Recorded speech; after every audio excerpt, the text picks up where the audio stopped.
Samantala mahigit isang linggo bago ang Valentine's Day, presyo ng ilang bulaklak sa Baguio City, doble na ang itinaas. Sundan sa report ni Jasmine Gabriel Galban.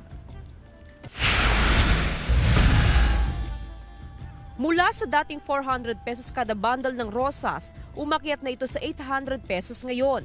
Asahan pa raw na tataas ang presyo hanggang sa mga susunod na araw at posibleng pumalo pa sa 1,200 pesos kada bundle dahil sa mataas na demand hanggang papalapit ang Valentine's Day. Ang problema, kukonti ang supply ng rosas. Hindi kasi aabot ngayong una hanggang ikalawang linggo ng Pebrero ang pagpitas sa mga rosas. Konti ngayon, ma'am. Dahil sa lamig. Baka, barang dadami after Valentine. Nagsimula na rin tumaas ang presyo ng iba pang bulaklak ilang araw bago ang Valentine's Day. Nasa 200 pesos na ang per bundle ng Radus at Astromeria.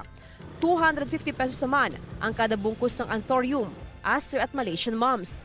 Nasa 60 pesos naman ang per stem ng Sunflower, habang nasa 50 pesos ang kada stem ng Carnation. Tataas. Lalo na bihira lang yung supply natin, konti.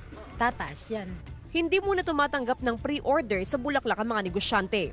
Kasi yung mga ibang nag-order, gusto nila yung presyo ngayon, hindi yung sa presyo na sa Valentine. Kahit may kamahalan ng bulaklak, pag-iipunan daw ito ng ilang mamimili, lalo pat para ito sa kanilang loved ones. Siyempre, once a year lang din yan .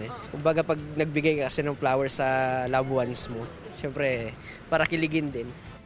Kasama si Daryl Peralta, Jasmine Gabriel Galban, One North Central Luzon.